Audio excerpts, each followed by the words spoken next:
ਅਗਲੀ ਖਬਰ Fresno California ਤੋਂ ਆ ਰਹੀ ਹੈ, ਜਿੱਥੇ ਕਿ ਫ੍ਰਿਜ਼ਨੋ ਦੇ ਹਾਈ ਸਕੂਲ ਦੇ ਵਿੱਚ ਕੱਲ ਸਟੂਡੈਂਟਸ ਦੀ ਆਪਸ ਦੇ ਵਿੱਚ ਲੜਾਈ ਹੋਈ, ਜਿਹਦੇ ਨਾਲ 6 ਜਾਣਿਆਂ ਨੂੰ ਅਰੈਸਟ ਕੀਤਾ ਗਿਆ ਤੇ 2 ਆਫੀਸਰਸ ਜਿਹੜੇ ਡਿਊਟੀ ਦੇ ਸੀ ਉਹਨਾਂ ਦੇ ਸੱਟਾਂ ਵੀ ਲੱਗੀਆਂ ਹੈਗੀਆਂ ਆ।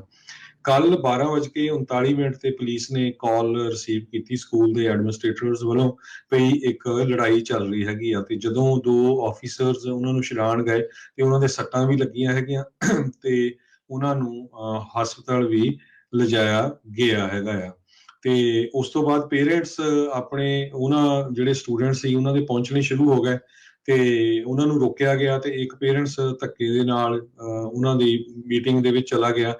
ਤੇ ਹੁਣ ਇਹ ਵੀ ਪਤਾ ਲੱਗਿਆ ਇਨਵੈਸਟੀਗੇਟਰਸ ਤੋਂ, ਇਹ ਸਾਰੀ ਲੜਾਈ ਦਾ ਕੁਝ ਕੁ ਪੇਰੈਂਟਸ ਨੂੰ ਆਲਰੇਡੀ ਪਤਾ ਸੀ ਵੀ ਉੱਥੇ ਸਕੂਲ ਦੇ ਵਿੱਚ ਲੜਾਈ ਹੋਣੀ ਹੈਗੀ ਆ।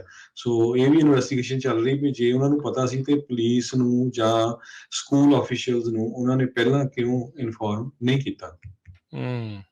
ਜੀ ਜੀ ਅਗਲੀ ਜਿਹੜੀ ਹਰਜੋਤ ਸਿੰਘ ਜੀ ਗੱਲ ਕਰਦੇ ਜਾਈਏ, ਇੱਕ ਤਾਂ ਆਪਾਂ ਆਪਣੇ ਸਰੋਤਿਆਂ ਨੂੰ ਫਿਰ ਯਾਦ ਦਿਵਾਉਣਾ ਚਾਹੁੰਦੇ ਹਾਂ ਵੀ ਆ ਰਹੀ 16, 17, 18 ਤਰੀਕ ਨੂੰ ਰਾਤ ਦੇ ਵੇਲੇ ਕੈਲੀਫੋਰਨੀਆ ਦੇ ਟਾਈਮ ਦੇ ਮੁਤਾਬਕ 16, 17, 18 ਨੂੰ ਜਿਹੜੇ ਸ਼੍ਰੀ ਅਨੰਦਪੁਰ ਸਾਹਿਬ ਕੇਸਗੜ੍ਹ ਸਾਹਿਬ ਤੋਂ ਹੋਲੇ ਮਹੱਲੇ ਦੇ ਜਿਹੜੀ ਲਾਈਵ ਕਵਰੇਜ ਆ ਪੰਜਾਬੀ ਰੇਡੀਓ USA ਦੇ YouTube ਤੇ Facebook ਚੈਨਲਸ ਦੇ ਉੱਤੇ ਉਹ ਪੇਸ਼ ਕੀਤੀ ਜਾਊਗੀ।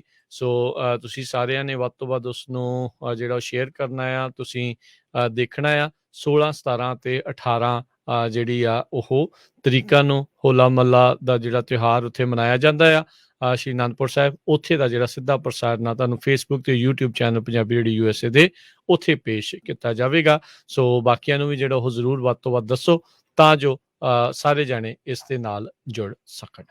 ਜੀ ਅਗਲੀ ਖਬਰ ਇੱਕ ਰਾਜਕਰਮਵੀਰ ਸਿੰਘ ਜੀ ਸ਼ਿਕਾਗੋ ਤੋਂ ਆ ਰਹੀ ਹੈ, ਬੜੀ ਮਾੜੀ ਖਬਰ।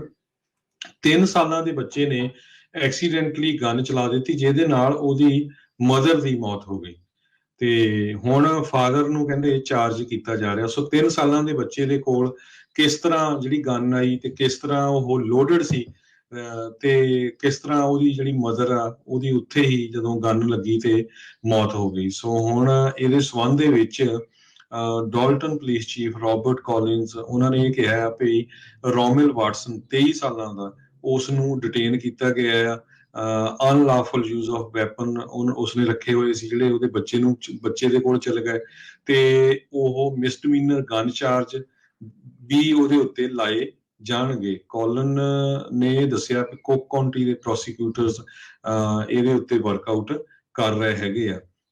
ਸੋ ਇਹ ਸ਼ੂਟਿੰਗ 8:30 ਵਜੇ ਸ਼ਨੀਚਰਵਾਰ ਸ਼ਾਮ ਨੂੰ ਵਾਪਰੀ ਤੇ ਜਿੱਥੇ ਇੱਕ ਜਾਣੇ ਦੀ ਉਸ ਬੱਚੇ ਦੀ ਮਾਂ ਦੀ ਮੌਤ ਹੋ ਗਈ। ਦੇਖੋ 3 ਸਾਲਾਂ ਦਾ ਬੱਚਾ ਸੀ ਜੀ। ਆਪਾਂ ਸਵੇਰੇ ਵੀ ਜਦੋਂ ਦੱਸ ਰਹੇ ਸੀ ਇਸ ਖਬਰ ਦੇ ਵਿੱਚ ਵੀ ਉਹ ਗੱਡੀ ਦੇ ਵਿੱਚ ਹੀ ਸੀਗੇ, ਜਾ ਰਹੇ ਸੀ ਤੇ ਉਹ 3 ਸਾਲਾਂ ਦੇ ਬੱਚੇ ਦੇ ਹੱਥ ਦੇ ਵਿੱਚ ਬੰਦੂਕ ਜਿਹੜੀ ਉਹ ਆਈ ਜਿਹੜੀ ਕਿ ਲੋਡਡ ਸੀਗੀ ਤੇ ਉਸ ਨੇ ਖੇਲਦੇ ਜਿੱਦਾਂ ਵੀ ਜੋ ਵੀ ਉੱਥੇ ਘਟਨਾਕ੍ਰਮ ਵਾਪਰਿਆ ਉਹ ਚਲਾਈ ਤੇ ਉਸਦੀ ਮਾਂ ਦੀ ਜਿਹੜੀ ਮੌਕੇ ਤੇ ਜਿਹੜੀ ਉਹ ਮੌਤ ਹੋ ਗਈ ਹੈਗੀ ਆ। ਸੋ ਬੜੀ ਮੰਦਭਾਗੀ ਜਿਹੜੀ ਉਹ ਗੱਲ ਆ।